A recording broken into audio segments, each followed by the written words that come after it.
बताते हैं। तो सबसे पहले पहला एंट्री था, mister Santosh started A business with cash amount 50,000 and furniture 35,000, goods 25,000। इस एंट्री को अगर हमें बनाना है कंप्यूटर सिस्टम पर टैली के अंदर, तो हमें यहाँ पे लेजर क्रिएट करना होता है। सबसे पहले लेजर क्रिएट करना होता है और इस सिंगल एंट्री के लिए हमें यहाँ पे कुछ लेजर बनाने होते हैं। सबसे पहले कैश का लेजर बनता है, ऑलरेडी कैश का लेजर बना होता है जिसका अंदर ग्रुप होता है कैश इन हैंड। दूसरा फर्नीचर का, हमें फर्नीचर का लेजर बनाना होगा। फर्नीचर हमारे लिए फिक्स एसेट्स होगा, यानी फर्नीचर बनाने समय उसका अंदर ग्रुप हम देंगे फिक्स एसेट्स। उसके बाद तीसरा लेजर जो बनेगा गुड्स का बनेगा। गुड्स का लेजर जब हम बना रहे होंगे तो गुड्स क्योंकि हमारे लिए करंट एसेट्स है तो उसका हमारा अंडर ग्रुप हो जाएगा लेजर बनाने समय करंट एसेट्स। और इसके बाद हम लोग 2 में कैपिटल अकाउंट डाल रहे हैं, क्योंकि बिजनेस से स्टार्ट करने वाला एक इंसान है, पूंजीदाता जिसे बोलते हैं, प्रोप्राइटर। तो हम कैपिटल अकाउंट का एक लेजर बनाएंगे यहाँ पर, और कैपिटल अकाउंट का लेजर बनाने के लिए उसका अंडर ग्रुप भी कैपिटल अकाउंट ही होगा। तो एक एंट्री के लिए हम यहाँ पे कुल मिलाकर 4 लेजर, सॉरी 1 2 3 4 लेजर हमें बनाने हो रहे हैं। अब हम दूसरा एंट्री देखते हैं, mister Santosh purchase goods for business. एक कितना का है, 80,000 रुपए का है और 40,000 रुपए उन्होंने दिया है कैश में और 40,000 का बैंक के द्वारा दिया। अब हमें अगर इस एंट्री को 2 नंबर वाले एंट्री को कंप्यूटर सिस्टम पे बनाना है तो यहाँ पे सिंपली हमें क्या करना होगा, सबसे पहले हमें लेजर बनाना होगा। लेजर किसका बनेगा, गुड्स का लेजर बनेगा। उसके बाद हमारा यहाँ पे जब हम देख रहे हैं कैश का ऑलरेडी लेजर हमारे पास बना हुआ है। नेक्स्ट जो हमारा इस पे लेजर बनने जा रहा है ये बैंक का बनेगा। तो बैंक का जब हम लेजर बनाएंगे तो बैंक का अंदर ग्रुप भी बैंक होगा।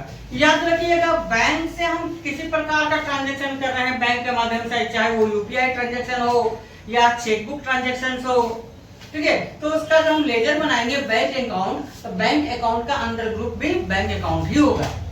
उसी तरह से आगे हम बढ़ते हैं लेजर बनाने के लिए। Mister Sonu paid salary to mister Santosh amount 15,000 का। सोनू जो है संतोष को सैलरी पेड कर रहा 15,000 रुपए का।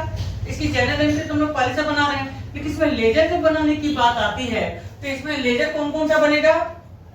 सबसे पहले कैश का तो ऑलरेडी बना हुआ है, कैश का तो हमें दोबारा बनाना नहीं है, कैश ऑलरेडी प्री डिफाइंड है।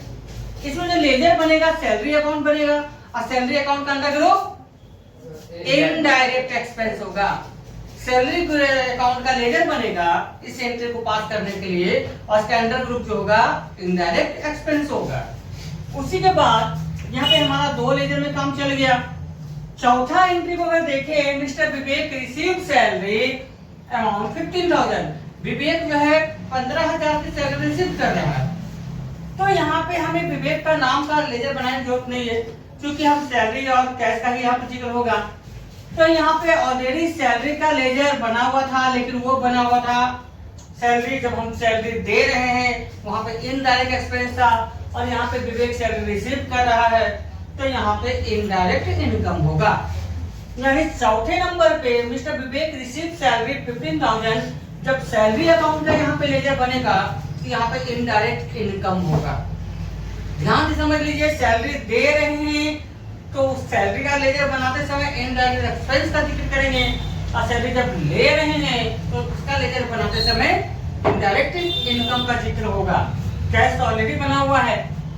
5वां लेजर हम देखें, 5वां एंट्री देखें तो कहता है purchase computer amount 50,000 and receive 10% discount. अब यहाँ पे किसका एक लेजर बनना है, डिस्काउंट का लेजर बनेगा। और डिस्काउंट हमारे लिए क्या हो गया, डिस्काउंट हो गया हम लोग के लिए इनडायरेक्ट इनकम।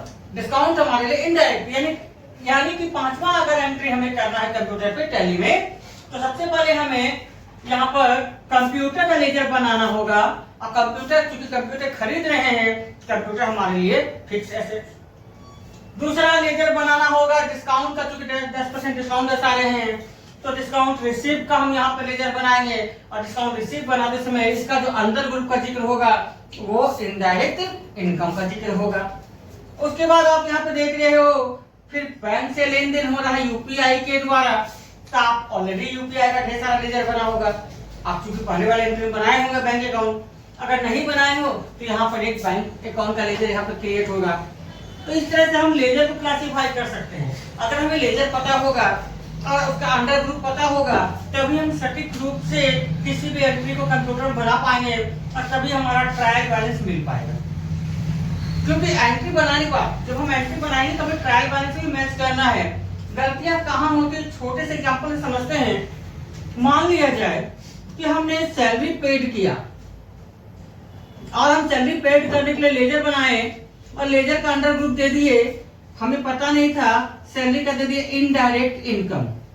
अब दोनों में हमने इनडायरेक्ट इनकम डाल दिया, सैलरी पेड करते समय भी और सैलरी रिसीव करते समय भी। तो यहाँ पे क्या हो गया, पेड करने में भी पैसा आ रहा है। तो इस तरह से अगर हमें लेजर का ज्ञान होगा तब हम सटीक एंट्री कंप्यूटर पे टैली में कर पाएंगे। अदरवाइज टैली पे एंट्री नहीं कर सकते। हमें अगर टैली पे एंट्री करना है तो सबसे पहले हमें पता होनी चाहिए अकाउंट्स की। अकाउंट्स के अगर अकाउंट्स पहचानेंगे तभी हम ये बता पाएंगे कि कौन सा करेंट एसेट्स है और कौन सा फिक्स्ड एसेट्स है।